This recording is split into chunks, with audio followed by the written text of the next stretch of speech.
This is the Westside King's Church podcast, where we aim to encounter and embody the surprising grace of Jesus.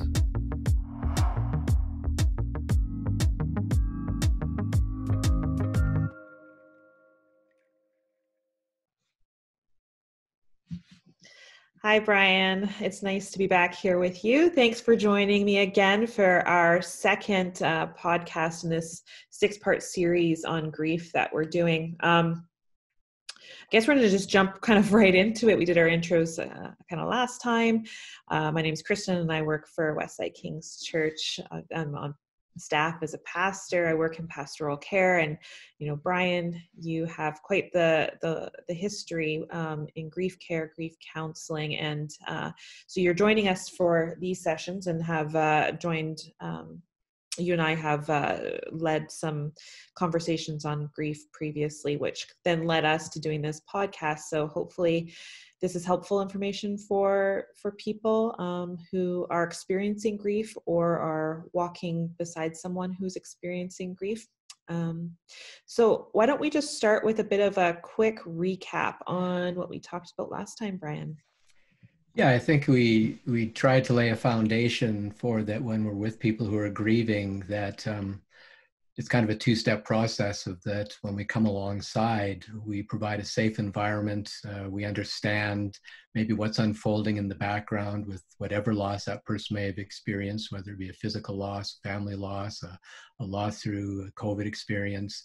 But once we come alongside, then how do we fall in behind? And so for week one, I mentioned that there's probably 3 different demographics of people who might be interested in this information. One was for any of you who are joining in that have experienced a loss of a loved one, whether it's recently or in the past, just being able to join the dots in your grief.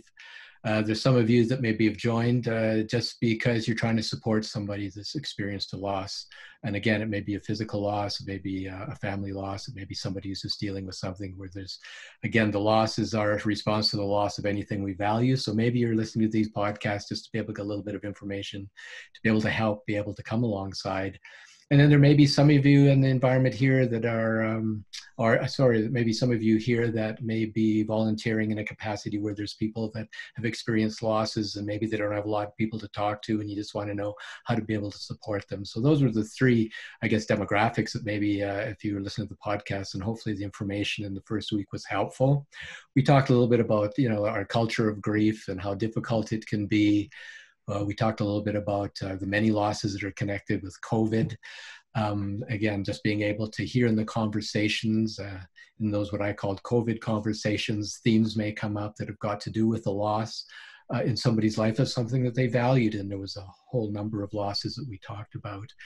But again, the goal is hopefully being able to come alongside and be able to support those who are in grief, and by just having a little bit more awareness. So the first 2 weeks, last week and this week, this session is about just laying out the framework for grief by which to ground ourselves, and by hopefully gives us a little bit of read on where those individuals are that may be sharing or coming to us for a little bit of support.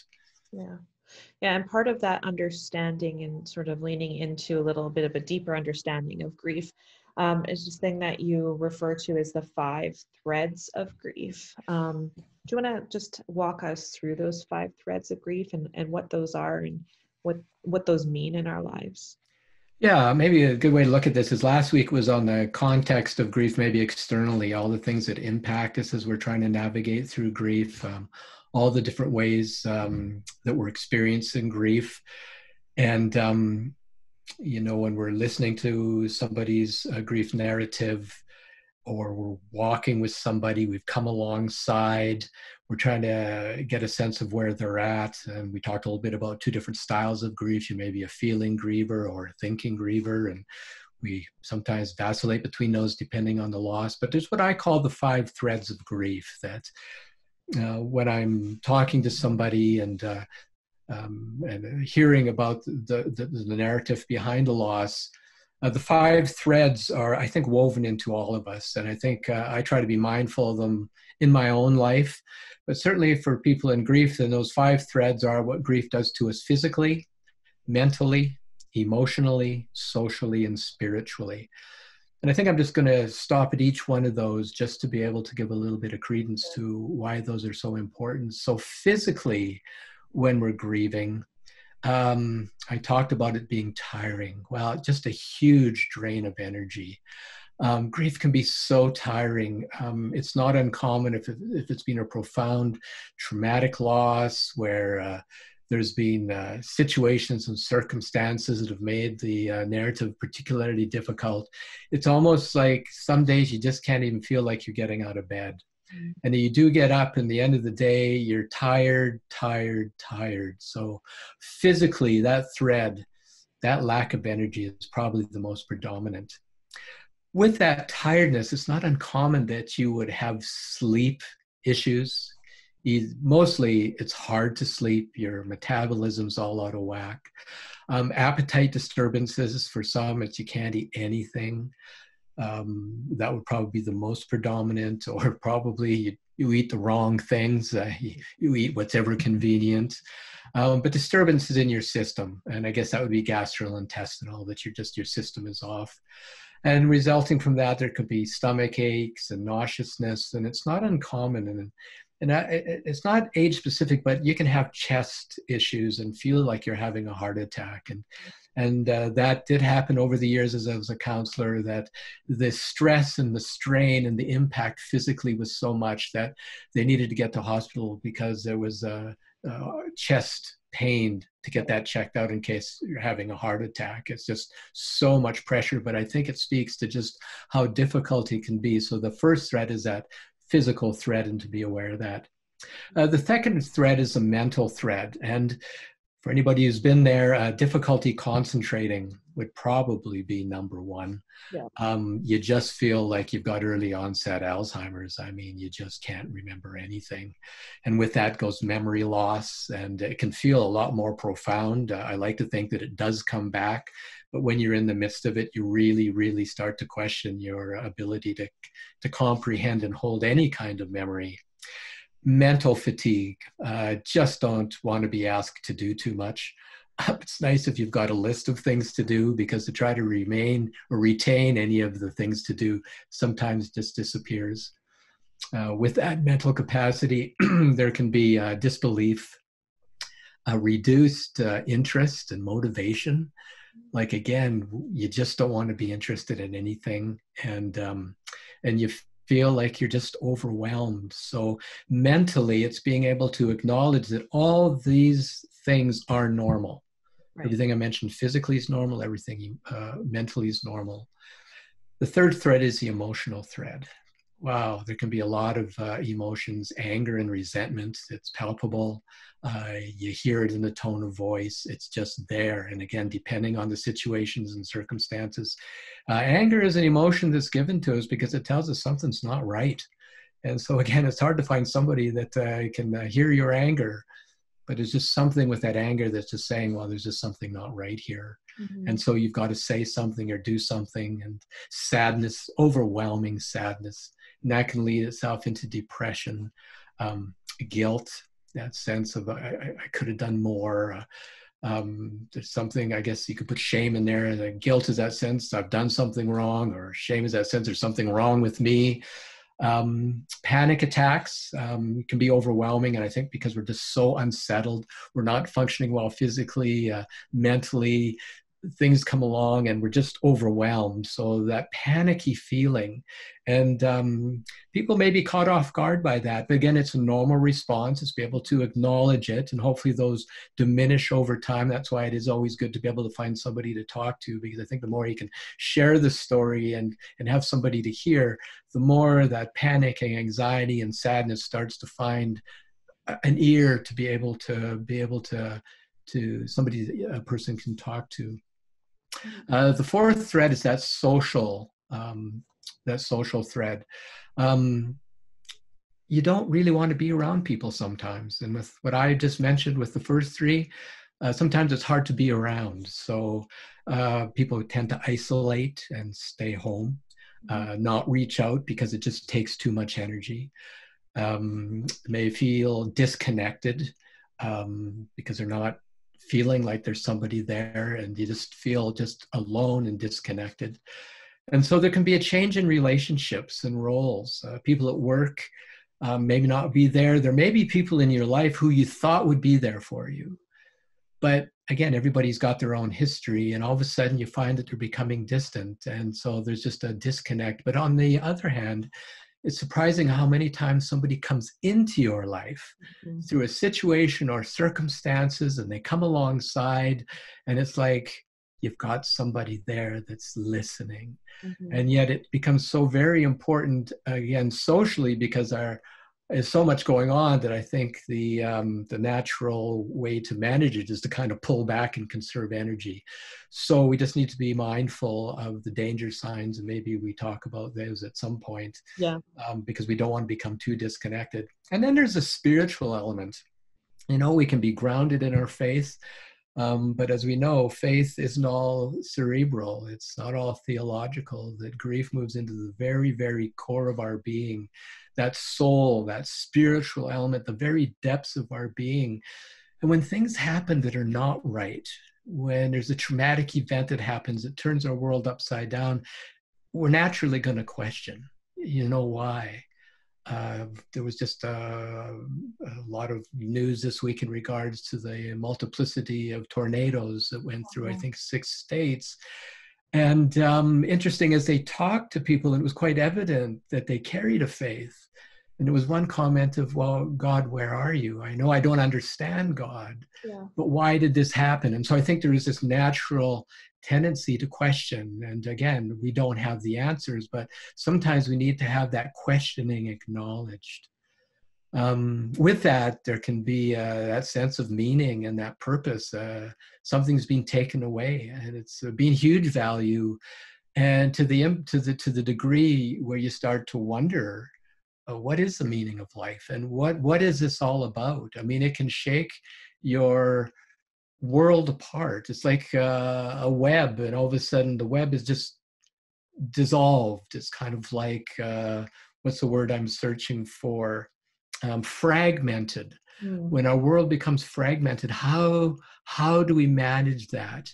And again, there is a faith piece, and we talk about this in the coming weeks about, I think, you know, our relationship, and Jesus is there to be able to help us pull it together, to be able to help us become whole again. But boy, spiritually, we can get very fragmented, and we can have some really strong emotions. And so, Yeah, I think that's what you're saying there, Brian. It's just so important. And as somebody like myself who works in pastoral care, I think this would be one of the main things that I would want to spend, and we will spend some more time talking about, because it's to me, one of the main things that comes up is, you know, we go back to that idea of common language.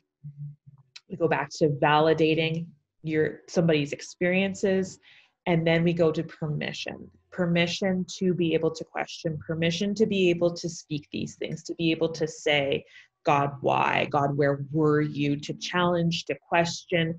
And I think so often in a faith context, we get into this belief system that, you know, you lack faith, or it's so wrong to be able to question. We don't ask questions.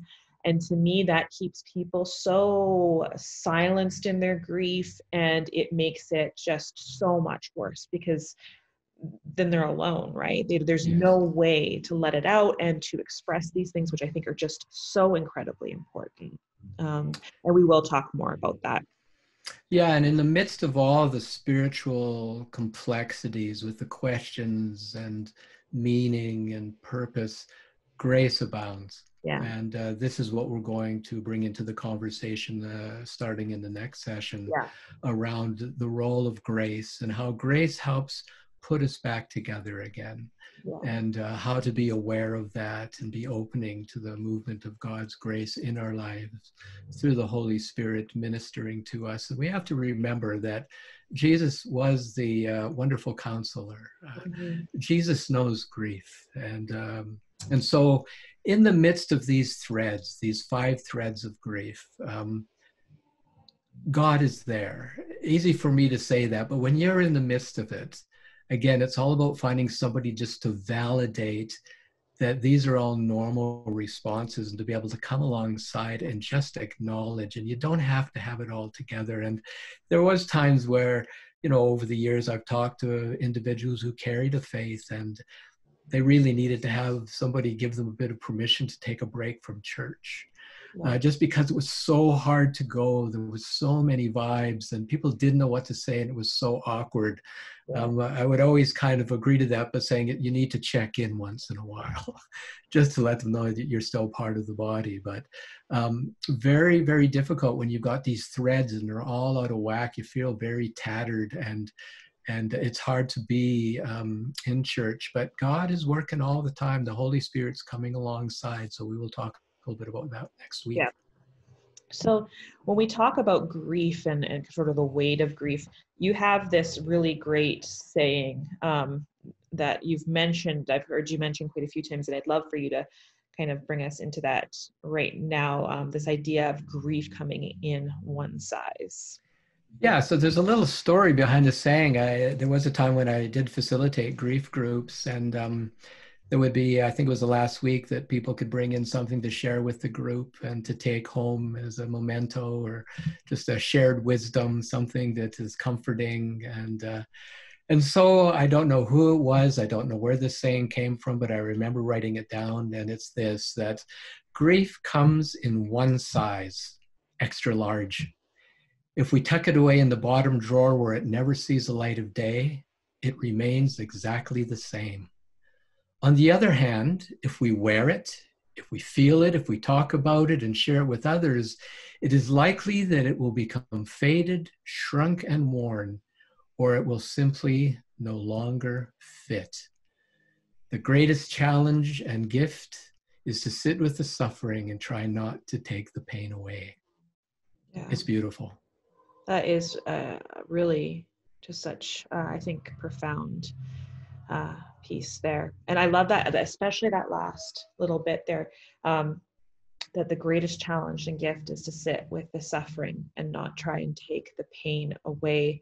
I remember hearing you say that for the first time a couple of years ago, and I think it's just so true that I think for somebody to be able to show you their pain and it not scare you off, right? For you to go, yes. No, I'm not going anywhere. Yes. I just think is just one of the most powerful and beautiful expressions of love. Yeah, and the challenge being, and I love this idea that if we don't have the resources and we don't understand grief, you kind of put it in the drawer. Mm-hmm. And you close the drawer up, and yet that grief is still there, and we've never found a way to acknowledge it and talk about it, be able to find ways to stay connected and have it validated. Yeah. And so I think in just the way that we're made, I think God desires, I think that drawer opens now very carefully, and again, to the degree of the loss. I think there's a place as friends we come alongside, and just by hearing the story, they can tell us the memory, and it's opening the drawer a little bit, just letting somebody in. But there are some times when that drawer is closed for a good reason. There's a very strong traumatic element. There's some narrative, but it just means finding somebody to be able to open the drawer with. And I think sometimes as Christians, we kind of tuck it away in the drawer and think, oh, God will just all take care of it. But yet as time passes, that drawer is still closed, and there's just something intuitively kind of niggling away saying, I think this is because of my past. I think maybe there's something here that I never talked about. And particularly if there was losses when you were younger and nobody did talk about it. I'll share a personal story. I experienced a loss when I was very young. It required me being hospitalized for a period of time. And back in those days, there was nobody to talk about. There was no Dr. Phil or Oprah. And I just carried that for many years. I was 5 years old and just never talked about it. There wasn't even questions that kids would even remember. So it was just ignored. And it was later on in my life where there was just that something inside that I just knew that was connected to my behavior and in my relationships, and finally sought out some counseling and just be able to open that drawer in a safe place because it was time and God knew that. So I'm just very mindful that I think we open the drawer a little bit with friends and give them an opportunity, but it's being mindful that also knowing when to refer, just to validate and know when to refer. Yeah. Yeah, I think that's really important to mention, Brian, because I think it may be the assumption, and I think maybe sometimes our wanting to get through grief, it's like, oh, we got to get into grief counseling. You talk about it right away, and certainly grief counseling is so important. But there is a timing aspect of it, or just in like you said, talking with a friend, that perhaps there are times where we're not quite ready, we're not quite there, that we can talk about it. So you go ahead, sorry, Brian. Yeah, I was just going to say on that note, and I think this is this idea of when you come alongside somebody and then you fall in behind, you wait for them to open the drawer. Yeah. It's not up to us to say, oh, I think you've got a drawer there that's kind of closed. You want to tell me about it? No. Yeah. No, I think it's over a period of time and in the nature of the relationship that sometimes individual may say something. It's kind of like I mentioned about being on the golf course, and somebody will say something and it'll just stop me short and I'll say, wow, he's just opened up the drawer here. Yeah. Of course, it's usually, I'm very guarded now. I don't tell anybody on the golf course, at least when I was a grief counselor and people ask me what I did, I'd always say, I work for Alberta Health Services. I would never say I'm a grief counselor. Right. You'd never say that. I learned my lesson, but it really did teach me that there's a lot of people out there that want to talk to somebody. Yeah. So I became more mindful of just waiting for the drawer to pop open naturally, rather than trying to open the drawer. Yeah. And I think this is God's timing, and this is about the strength of being in a community. And part of that goodness, part of that kindness, part of that empathetic, compassionate listening voice that we don't need to have the answers, but we can lift it up to the Lord together and just say, God, we just need the power of your presence to be able to be mindful and to be a part of the healing of this situation. Yeah, that's true. So the next kind of bit we're going to sort of talk about and explore is people might be familiar with the term the cycles of grief. Do you want to talk a little bit more about the cycle of grief and how that works? Yeah, for the longest time, and I still hear when people are talking about grief, it goes back to the 5 stages of grief. It was a very linear process. There was shock, there was guilt, there was I can't remember what the 5s were, but it's not linear. Grief is not linear. It's more grief moves around a little bit. You don't start at step 1, and you get to point 5. And I think step 5 was acceptance. I don't know if we ever get totally to that, depending on the narrative that's involved. But I like to think grief is more fluid. So I found, and you can Google these, the cycles of grief by William Worden. And if you can imagine the kind of 3 overlapping circles, and those cycles of grief each have an acknowledgement, but there's also a therapist by the name of Therese Rando that came up with a task that we need to do to be able to get through each one of these phases, each one of these cycles. So I'll try to keep it very simple. So the first cycle after we've experienced a loss is avoidance. It's hard to face into it. And how can we? I've talked about those 5 threads of grief. We're just not doing well physically, cognitively. We haven't got the ability. Emotionally, we're all over the place. We're not as stable as we would like to be. Socially, we're disconnected. And spiritually, we've got a lot of questions. So we kind of maybe just put our grief, maybe we do put it in that drawer at the very beginning, and we avoid it. So the task that goes with that cycle is, the first task is to be able to recognize and acknowledge the loss. Mm-hmm. And I think that's a different period of time to be able to do that. But I think there's just something within us that just can't stay in that avoidance forever. We have to acknowledge the threads of grief, and we've got to get out of this shock and denial that, oh, this is happening and I have to figure this out. Saw a lot of that in the conversations with people who lost so much in those tornadoes last week. They're just in shock. They just can't grasp. Well, depending on the degree of the trauma, it may be quite a while before you can really grasp. But then you move into that second task or that second cycle, and it's that confronting your grief. You come out of the avoidance. In a sense, you open the drawer and you can talk about the loss. You can talk about who it was that's passed away, or what that situation is in your life that's creating so much of the struggle because you valued it and it's no longer there.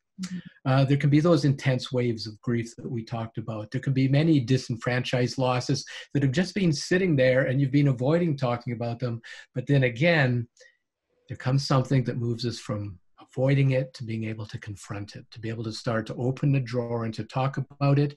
And the task involved with confronting our loss is to be able to experience the pain and adjust to the environment of where that loved one is missing. And if it's not a person or it's a situation or a circumstance, we just have to come to that place where we acknowledge it and we're able to experience it and talk about it. And that's a huge step. And again, it gets this idea, but you need the right person to be able to get into that place where you can confront your grief. It's usually a trusted individual or somebody like yourself that somebody can come and talk to and just be able to open that door. Well, if you can make it out of avoidance and you get into confrontation and you be able to walk through your grief, talk about your grief, open the drawer, then we get to that final cycle, which is integration. Those waves become further apart. There's a decline in your grief. You can look at your loss, but you don't linger there as much. And the problem with loss, particularly when it's really traumatic, is you tend to linger. And it's so hard not to linger. But as we move through and into that integration piece, we're able to integrate the loss and we don't need to linger it. So I've always said as a little mantra as a counselor is we learn to look but not linger.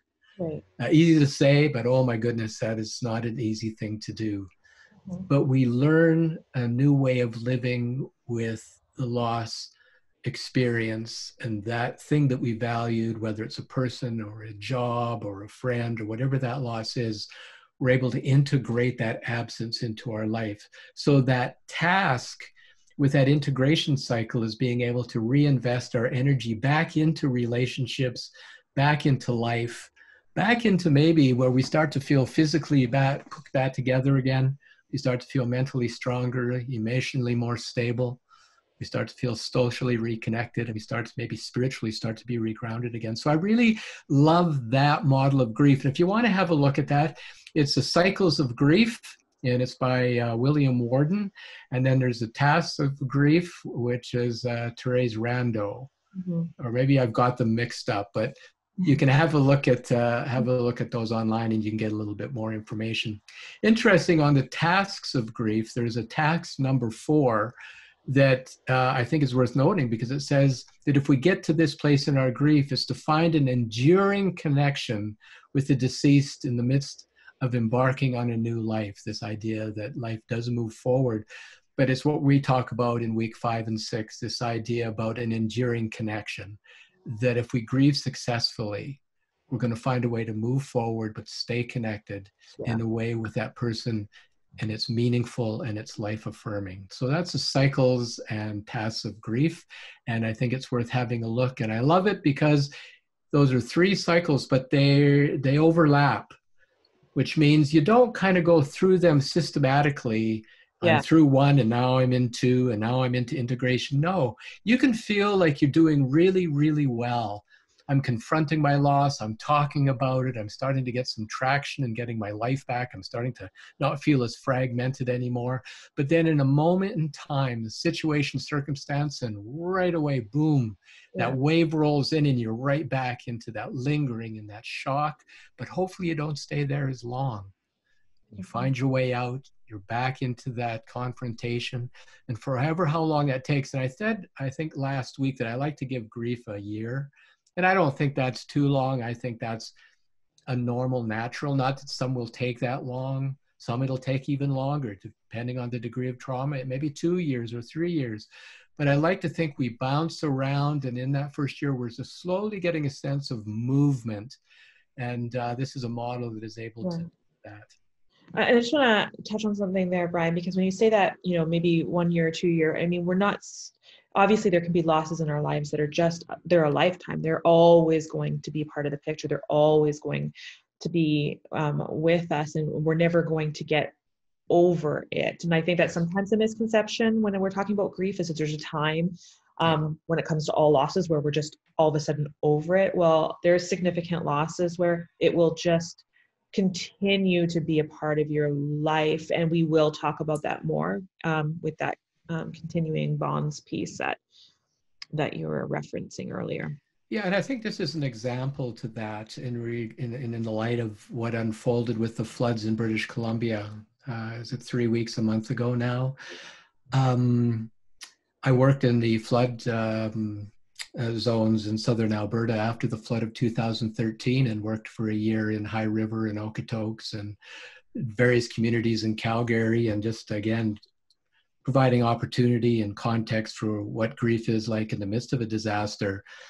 But it's interesting that as you look at what unfolded in British Columbia, they interviewed some people in High River, and it all came back. The imprint from the flood of 7 years ago was all of a sudden right there visually, rehearing the stories. And I'm sure for some, it kind of took them right back. You went from maybe reinvesting and life has been really good, and it's been 7 years since the flood, and in a moment in time, for some, it just kind of might have gone right back into that overwhelming images that they experienced in the loss that they had to navigate through in 2013. So that's what I mean. And that's a normal response. Yeah. So that we need to give, depending on the degree of the imagery and the trauma, we need to give it the time. So yeah, it's not for every loss, but I think that we just need to give grief its due and realize that we don't go through these cycles and stages in quick order. But again, some people, I might as well put this in there, that when somebody is in a situation where the end of their life is on the horizon, it's called anticipatory grief. You're anticipating that loss, and there's lots of time to be able to start to prepare for when that loved one is no longer. And so a lot of grief work can be done before that person passes. And anticipatory grief, and we don't talk about that, it's maybe the only time I talk about it in our podcast. But just like we experience all these things in the 5 threads of grief after a physical loss, when we're anticipating the loss, and it's anticipatory grief, those 5 threads can be pulled also. Great. Yeah. But also we may get through the after the loss, we may get through quicker. And so it may not be a year at all. It may be a matter of months. And some people just move right on. So there's no formula, there's no right or wrong. But as I said last week, I like to give it big time windows and big time frames, rather longer than shorter, but realizing that everybody's road through grief is different, no matter how long, whether it's short or long. Yeah. Okay, so as we kind of wrap up our conversation today, there's one more,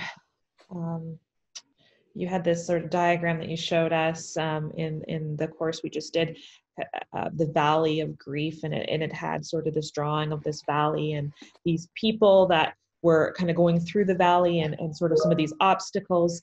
Do you want to just maybe kind of finish and touch on the valley of grief and what that is and how that can be helpful for us in processing grief? It is called the Valley of Grief, but you won't find it online. It was actually the result of a group that I facilitated a number of years ago. And part of the challenge as we met, and it was a longer term group, was to give them some homework to be able to help navigate through the losses, which were all traumatic. And so for a couple of weeks, the group worked on this diagram and came up with the Valley of Grief. And so if you can imagine this, you're not supposed to mix your metaphors. I don't know if I should mix my images here, but it's a valley. And I like to think that the 23rd Psalm says that, God will be with us through the valley of the shadow of death. And so I like this valley imagery.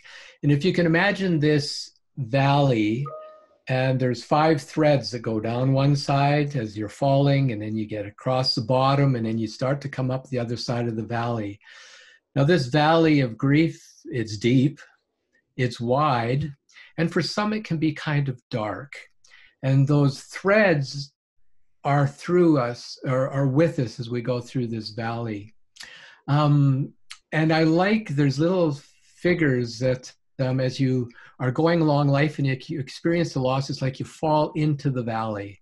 and you kind of flail and you fall, and it's kind of like you're in that place of avoidance and you really don't know what's going on, and you've never been in a loss before. And again, unless you've really been in a loss, you don't really understand it. But then you fall. But at some period in time, you hit bottom. You give your head a shake, or something inside is saying, man, you can't live like this anymore. And you start to level out at the bottom of the valley that can be deep, dark, and wide. But there's still traps at the bottom. There's still manhole covers. There's still quicksand that you can fall in. But hopefully, as we navigate through the valley, by the grace of God and with the support of others, we find our way to start to come up the other side. And if you can imagine, you'd think if you drew this valley and people are coming up to the side, you'd see pictures of mountain climbers getting up the other side as they move towards healing. Interestingly enough, everybody in the group have pictures of people still falling back down because it's such a slog to be able to get up the other side. But I like to think that we do make it up to the other side. And there has to be a point maybe where we open that drawer and we start to get the sense, forever how long it is to get through that valley, that we can make it. And it's a lovely image. And it speaks to the depth of that valley. And there's a little saying that goes along with that. And it's right in the middle of the valley, if you can imagine a bit of a cloud formation over top. And it says that there's every possibility that those who grieve may want their story to be heard, acknowledged, and understood. So that when you're in the valley, there's just something inside saying, man, I wish I could just share this valley of the shadow of death with somebody. And I think God does that. You know, his staff is still there. It's still helping us and is in our court to get us up there. So yeah, while we're in that valley, however, it increases our distress while at the same time is decreasing our ability to cope. Yeah. And maybe that's why it was originally called the Valley of Despair. But we changed it, and I changed it to the Valley of Grief. And it's got 6 threads. It's got the 5 threads we talked about, because right through this valley, physically, mentally, emotionally, socially, and spiritually, there's one thread that we haven't talked about, and it's a thread of trauma. And that we carry that, and it's kind of a part of that journey. And that traumatic thread is there, and at times it's nice to be able to share that too. So that's the Valley of Grief. Yeah. Well, thank you for that, Brian. Well, I think that kind of finishes up session 2 for us. For those that are listening, tracking along with this series, you know, as we talk about this, I think we both realize that these are, you know, really heavy conversations, and they can bring up all sorts of feelings and memories, and you know, that can be difficult. So I just encourage anyone listening who doesn't have, you know, support. We certainly have resources. We can refer people to counselors, and then also offering pastoral care. That I encourage people who don't have somebody to listen, don't have somebody to walk alongside them, who feel like they do need somebody to talk with, or somebody to just listen to their story, or have a coffee, go for a walk. I just want to encourage you are more than welcome to reach out for pastoral care. You can reach out to me at cwoods@wkc.org. And just don't want anybody going through this alone, as these are pretty heavy conversations. So just want to set that out there. And I'd like to add to that, there may be some of you who've joined the podcast who are at that place where trying to find your way up the valley, through the valley, up the other side, that there may be somebody walking with you that is there, and they're a gift. It's that bit of grace that God has extended in the form of a person to walk with you. So that if there's some things that have been interesting, you can say, hey, I listened to this podcast and talking about grief, maybe as a bit of a conversation starter. But if there's somebody that you trust and somebody that you want to open that drawer with, then maybe you can find in yourself somebody that you feel safe with to be able to just share a little bit about, I'm just trying to get a little bit more about grief. Yeah, that's a great reminder, Brian. Well, thank you once again. Always enjoy these conversations. As difficult as they are at times, they're just, I think, such a value to have. So thank you, Brian, and we will see you again for session 3 of our podcast. To be continued. Thanks. Bye-bye.